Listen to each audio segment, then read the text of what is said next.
ദീപക് മലയമ്മ നമുക്കൊപ്പമുണ്ട്. ദീപക് മലയമ്മ, NDRFും നേവിയും പുഴയിൽ തുടരുന്നുണ്ട്. അവർ നൽകുന്ന നിർദ്ദേശം അനുസരിച്ചാണ് ഇപ്പോൾ ഈ യന്ത്രം പ്രവർത്തിപ്പിക്കുന്നത്. അപ്പോൾ നമ്മൾ നേരത്തെ കരുതിയതുപോലെ ഈ മണ്ണ് കോരി മാറ്റുകയല്ല, അത് മറുഭാഗത്തേക്കൊക്കെ നീക്കിയിട്ട് ചാലുകീറി പരിശോധിക്കുകയാണ്. അപ്പോൾ പെട്ടെന്ന് ഈ ലോറി ഉണ്ടെങ്കിൽ കണ്ടെത്താൻ കഴിയുക, അങ്ങനെ വളരെ പെട്ടെന്നുള്ള ഒരു മിഷൻ ആണ് അവരെ ഏൽപ്പിച്ചിരിക്കുന്നതെന്ന് വ്യക്തമല്ലേ?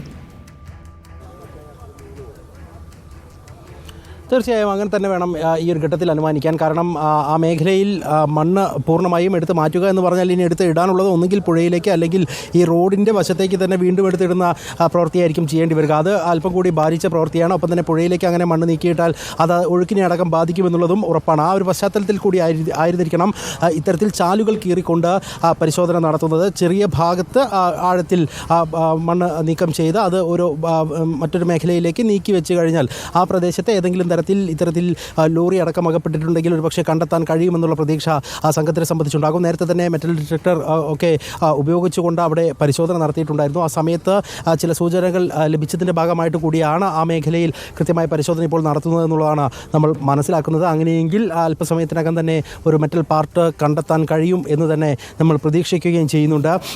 പക്ഷേ അതേസമയം അവിടെ ഉണ്ടായിരുന്ന ഒരു ടവർ താഴേക്ക് പതിച്ചത് നമ്മൾ കണ്ടിട്ടുള്ളതാണ്. അപ്പോൾ ആ ടവറിൻ്റെ ഏതെങ്കിലും പാർട്ടാണ് ഇനി അതിനടിയിൽ ഡിറ്റക്ട് ചെയ്യപ്പെട്ടിട്ടുള്ളത്, അല്ലെങ്കിൽ അർജുൻ വന്നിരുന്ന ആ ലോറിയുടെ പാട്ടാണോ, അല്ലെങ്കിൽ മറ്റേതെങ്കിലും വാഹനങ്ങൾ അപകടത്തിൽപ്പെട്ടതിൻ്റെ ഭാഗമായി ഒലിച്ചിറങ്ങി താഴേക്ക് എത്തിയിട്ടുണ്ടോ തുടങ്ങിയ കാര്യങ്ങളിലൊക്കെ തന്നെ വ്യക്തത വരണം. എന്തായാലും കൃത്യമായ സൂചനകളുടെ അടിസ്ഥാനത്തിൽ തന്നെയാണ് ഇപ്പോഴത്തെ പരിശോധനകൾ നടക്കുന്നതെന്ന് നിസ്സംശയം പറയാൻ സാധിക്കും. ആ മേഖലയിൽ ഈ പരിശോധന പൂർത്തിയാക്കുന്നതോടുകൂടി പിന്നീട് പൂർണ്ണമായും പുഴയിലേക്ക് തന്നെ കേന്ദ്രീകരിക്കണമോ എന്നുള്ളത് സംബന്ധിച്ചുള്ള ഒരു വ്യക്തത കൂടി കൈവരും. അങ്ങനെയാണെങ്കിൽ പുഴയുടെ ഏതാണ്ട് മധ്യഭാഗത്തേക്ക് വന്നിരിക്കുന്ന ആ 3 മൺതിട്ടകൾ കേന്ദ്രീകരിച്ചുകൊണ്ടുകൂടി പരിശോധനകൾ നടത്തേണ്ടി വരും. എങ്ങനെയാണ് ആ മൺതിട്ട ദൃശ്യങ്ങളാണ് പ്രേക്ഷകർ സ്ക്രീനിൽ കാണുന്നത്. എക്സ്കവേറ്റർ എങ്ങനെയാണ് പ്രവർത്തിപ്പിക്കുന്നത് എന്ന് നമ്മൾ കണ്ടുകൊണ്ടിരിക്കുകയാണ്.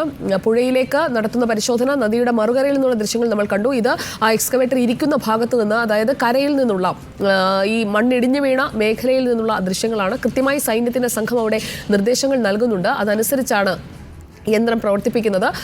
ഇപ്പോൾ ആ പുഴയിലേക്ക് വീണ് കിടക്കുന്ന, ആ കടയുണ്ടായിരുന്ന ഭാഗത്ത് പുഴയിലേക്ക് വീണ് കിടക്കുന്ന, നേരത്തെ ചതുപ്പുണ്ടായിരുന്ന ഭാഗത്തെ മണ്ണാണ് നീക്കിക്കൊണ്ടിരിക്കുന്നത്. ദീപക് മലയമ്മ, ഇപ്പോൾ നമുക്ക് പ്രേക്ഷകരെ കാണിക്കാൻ കഴിയുന്നത് ഈ എക്സ്കവേറ്റർ പ്രവർത്തിക്കുന്ന ഭാഗമാണ്. അത് ആ കടയിരുന്ന ഭാഗം തന്നെയാണെന്ന് വ്യക്തമല്ലേ? അതെ, ആ കടയിരുന്നതിൻ്റെ പുറകുവശം, അതായത് അല്പം കൂടി നീങ്ങിയിരിക്കുന്ന ആ മേഖലയിലാണ് ഇത് പരിശോധിക്കുന്നത്. അവിടെ ഒരു മരം നമ്മൾ കാണുന്നുണ്ടല്ലോ, അത് ഒരു പക്ഷേ അന്ന് അത്രത്തോളം വേരുറപ്പുള്ള ആ ഒരു മേഖലയായതുകൊണ്ട് തന്നെ ഒലിച്ചു പോയതായിരിക്കില്ല. അതിൻ്റെ അപ്പുറത്ത് ഉണ്ടായിരുന്ന വാഹനവും ഒപ്പം തന്നെ ആ കടയും പൂർണ്ണ തോതിൽ മണ്ണും ചെളിയുമൊക്കെ ഒഴുകി വന്നപ്പോൾ താഴേക്ക് പതിച്ചിരിക്കാം എന്നുള്ളതാണ് നേരത്തെ കാർവാർ MLA അടക്കം ആദ്യഘട്ടം മുതൽ പറഞ്ഞുകൊണ്ടിരിക്കുന്നത്. അതിൻ്റെ കൂടി പശ്ചാത്തലത്തിലാണ് ആ മേഖലയിലുള്ള പരിശോധനകൾ ഇപ്പോൾ പുരോഗമിക്കുന്നത്. ഈ 60 അടി നീളമുള്ള എക്സ്കവേറ്റർ ഇവിടേക്ക് എത്തിക്കുകയും അത് പ്രകാരം അവിടെ നിന്നും മണ്ണ് പതിയെ നീക്കി അല്പം അരികിലേക്ക് മാറ്റിവെക്കുകയുമാണ്. മറ്റൊരു ഹിറ്റാച്ചി ഉപയോഗിച്ച് ആ മണ്ണ്, ഈ എക്സ്കവേറ്റർ തള്ളി നീക്കുന്ന മണ്ണ് അവിടെ നിന്നും മാറ്റി ലോറിയിലേക്ക് കയറ്റുന്ന നടപടിയും അതേസമയം തന്നെ പുരോഗമിക്കുന്നത് നമുക്ക് ദൃശ്യങ്ങളിൽ കാണാൻ സാധിക്കുന്നുണ്ട്. അങ്ങനെ ഒരു കൃത്യമായ പാത്ത് ക്രിയേറ്റ് ചെയ്ത ആ പാത്തിലൂടെ ഈ പറഞ്ഞതുപോലെ മെറ്റൽ പാർട്ട് ഉണ്ടെങ്കിൽ ആ മെറ്റൽ പാർട്ടിലേക്ക് എത്തിക്കാം, അല്ലെങ്കിൽ എത്താം എന്നുള്ള പ്രതീക്ഷയാണ് ഇപ്പോഴുമുള്ളത്. ഒപ്പം തന്നെ ദൃശ്യത്തിൽ നമുക്ക് കാണാൻ സാധിക്കുന്നുണ്ട് NDRF സംഘവും നേവി സംഘവും ഒക്കെ തന്നെ പുഴയിൽ കൃത്യമായി ആ മേഖലയിൽ പ്രവർത്തിക്കുന്ന ഭാഗത്തെ ദൃശ്യങ്ങൾ നോക്കൂ. ദീപക്കും ഇപ്പോൾ അവിടെ നിന്ന് സംഭവ സ്ഥലത്ത് നിന്ന് വിവരങ്ങൾ നൽകിക്കൊണ്ടിരിക്കുകയാണ്. ഇപ്പോൾ അവിടെ നേവിയുടെയും NDRFിൻ്റെയും ടീം കൃത്യമായ ഒരു പൊസിഷൻ പറഞ്ഞു കൊടുത്തിരിക്കുകയാണ്. അവിടെ തന്നെയാണ് ഇപ്പോൾ കുഴിച്ചുകൊണ്ടിരിക്കുന്നത്. ആ മല ഇടിഞ്ഞു വീണ ഭാഗം പ്രേക്ഷകർ ഇപ്പോൾ മുകളിൽ നിന്നും താഴെ നിന്നുമുള്ള ദൃശ്യങ്ങൾ കാണാം. എക്സ്കവേറ്റർ ഇരിക്കുന്നത് ആ മലയുടെ ഇടിഞ്ഞു വന്ന ഭാഗത്ത്, അർജുൻ വണ്ടി പാർക്ക് ചെയ്തിരുന്ന ഭാഗത്തിന് നേരെ എതിർവശത്താണ്. അവിടെ നിന്നാണ് ഇപ്പോൾ കുഴിച്ചുകൊണ്ടിരിക്കുന്നത്. എക്സ്കവേറ്റർ ഉപയോഗിച്ചുകൊണ്ടുള്ള പരിശോധന നടക്കുന്നത്. അർജുൻ വണ്ടി പാർക്ക് ചെയ്തിരുന്നു എന്ന് കരുതുന്ന ഭാഗത്തിന് നേരെ എതിർവശത്താണ്.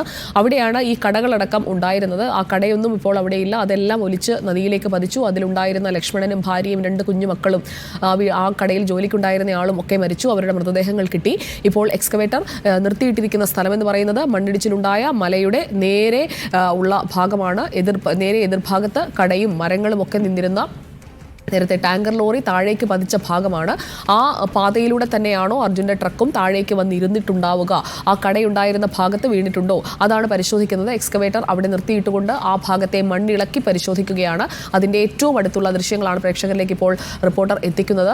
സാധ്യമായ രീതിയിലുള്ള എല്ലാ ദൃശ്യങ്ങളും നമ്മൾ അർജുനു വേണ്ടി കാത്തിരിക്കുന്ന മനുഷ്യർ ഒന്നോ രണ്ടോ അല്ല, പതിനായിരങ്ങളോ ലക്ഷങ്ങളോ ഒക്കെയാണ്. ലോകമെമ്പാടുമുള്ള മനുഷ്യർ പ്രാർത്ഥനയോടെ കാത്തിരിക്കുന്നത് അർജുൻ രക്ഷപ്പെട്ടു എന്ന വാർത്ത കേൾക്കുന്നതിന് വേണ്ടിയാണ്. അതുകൊണ്ടാണ് ഈ പല ഇടങ്ങളിൽ നിന്നുള്ള ദൃശ്യങ്ങൾ നമ്മൾ പ്രേക്ഷകരിലേക്ക് എത്തിക്കുന്നത്. അവിടെ ഇപ്പോൾ സംയുക്തമായി രക്ഷാപ്രവർത്തനം തുടരുകയാണ്. കരയിൽ നിന്നുള്ള മണ്ണ് JCB ഉപയോഗിച്ച് മാറ്റുന്നു. അതിന് തൊട്ടപ്പുറത്ത് പുഴയോരത്ത് ഇപ്പോൾ എക്സ്കവേറ്റർ ഉപയോഗിച്ചുകൊണ്ടുള്ള മണ്ണ് നീക്കവും നടക്കുന്നുണ്ട്. എക്സ്കവേറ്റർ പ്രധാനമായും അവരിപ്പോൾ ഉപയോഗിച്ചുകൊണ്ടിരിക്കുന്നത് അവിടെ ഏതെങ്കിലും ഭാഗത്ത് എന്തെങ്കിലും തട്ടുന്നുണ്ടോ എന്ന് നോക്കാനാണ്. പാറ കഷണങ്ങളുണ്ട്. ആ പാറകളൊക്കെ ഇളക്കി മാറ്റിയതിനു ശേഷം അതിനടിയിലേക്കും ഇപ്പോൾ പരിശോധിക്കുന്നുണ്ട്. ആ മണ്ണ് ഇറങ്ങി നിൽക്കുന്ന പുഴയുടെ തിട്ടയിൽ ആ മണ്ണ് പുഴയിലേക്ക് ഇറങ്ങി നിൽക്കുന്ന ഭാഗം, അത് നേരത്തെ അത്രയും പുഴയിലേക്ക് ഇറങ്ങി നിൽക്കുന്ന ഒരു ചതുപ്പായിരുന്നില്ല എന്നാണ് പ്രദേശവാസികളും കൊടുത്തിരിക്കുന്ന വിവരം. മാത്രമല്ല നേരത്തെ നേവി നടത്തിയ മെറ്റൽ ഡിറ്റക്ടർ പരിശോധനയിലും അവർക്കും സംശയമുള്ള സ്പോട്ട് അതാണ്. അവിടെയാണ് ഇപ്പോൾ കുഴിച്ചു നോക്കുന്നത്. അവിടെ ഒരുപക്ഷെ നമ്മുടെ അർജുൻ ഉണ്ടാകാം. പ്രതീക്ഷയോടെ നമുക്കും കാത്തിരിക്കാം. എക്സ്കവേറ്റർ ഉപയോഗിച്ചുകൊണ്ടുള്ള പരിശോധന അവിടെ നടക്കുകയാണ്. നദിയിലേക്ക് മണ്ണിറങ്ങി കിടക്കുന്നത് ഇപ്പോൾ വ്യക്തമായി കാണാം. അവിടെ മലയിൽ നിന്ന് വന്ന പാറ കഷണങ്ങളാണ് ഡെപ്പോസിറ്റായി കിടക്കുന്നത്. ആ പാറ കഷണങ്ങൾ ഇളക്കി നീക്കുകയാണ് എക്സ്കവേറ്റർ. ആ ദൃശ്യങ്ങളാണ് നമ്മളിപ്പോൾ കണ്ടുകൊണ്ടിരിക്കുന്നത്. നിർണായകമായ മണിക്കൂറാണ്. എക്സ്കവേറ്റർ ഉപയോഗിച്ചുകൊണ്ട് മണ്ണ് നീക്കുമ്പോൾ പാറക്കഷണങ്ങൾ കൂടുതൽ തെളിഞ്ഞു വരുന്നുണ്ട്. ആ മലയിൽ നിന്ന് ഇടിഞ്ഞു വന്ന മണ്ണ് മുഴുവൻ കിടക്കുന്ന ആ മേഖല നമുക്കിപ്പോൾ വ്യക്തമായി കാണാം. ആ എക്സ്കവേറ്ററിൻ്റെ ആം ഇരിക്കുന്ന ഭാഗം നോക്കൂ. അവിടെ നിറയെ പാറക്കഷണങ്ങളാണ്. ആ പാറക്കഷണങ്ങൾ വലിയ പാറകളാണ്. മലമുകളിൽ ഉണ്ടായിരുന്ന വലിയ പാറകളാണ്. ഒരുപക്ഷെ ഈ മണ്ണും പാറകളും എല്ലാം കൂടി നിരക്കി നീക്കി ആ ട്രക്കിനെ ഇവിടെ കൊണ്ട് പൂഴ്ത്തിയിട്ടുണ്ടാകാം. അതാണ് നമ്മൾ പ്രതീക്ഷയോടെ ഉറ്റുനോക്കുന്ന ഏരിയ. അവിടെ ഉണ്ടാകാം അർജുനും അർജുൻ്റെ വണ്ടിയും. ആ ഒരു പ്രതീക്ഷയോടുകൂടിയാണ്, ആ പ്രതീക്ഷയിൽ പിടിച്ചാണ് അവിടെ തെരച്ചിൽ നടക്കുന്നത്. എക്സ്കവേറ്ററിൻ്റെ ആം ഇരിക്കുന്ന ഭാഗത്തിന് തൊട്ട് താഴെയുള്ള ദൃശ്യം, അതിപ്പോൾ നമ്മൾ പ്രേക്ഷകരെ കാണിക്കുന്ന ആ ഭാഗം, അവിടെ പാറക്കെട്ടുകൾ കിടക്കുന്നത് നമുക്ക് കാണാം. ആ മേഖലയിൽ ആ പുഴയുടെ തട്ടിൽ അവിടെ കടയൊക്കെ ഇരുന്ന സ്ഥലമാണ്. അതിന് താഴെ ചതുപ്പായിരുന്നു. ഇത് മുകളിൽ നിന്ന് വന്നു വീണ പാറകളാണ്. ആ മലയിലുണ്ടായിരുന്ന പാറകളാണ്. വലിയ പാറക്കഷ്ണങ്ങൾ അടിഞ്ഞിട്ടുണ്ട്. ആ പാറക്കഷ്ണങ്ങൾ അവിടെ നിന്ന് നീക്കുക, അതിന് താഴെ എന്താണെന്ന് കണ്ടെത്തുക. അതാണ് ഇപ്പോൾ ഈ ബൂം എക്സ്കവേറ്റർ എത്തിച്ചുകൊണ്ട് ചെയ്തുകൊണ്ടിരിക്കുന്ന ദൗത്യം.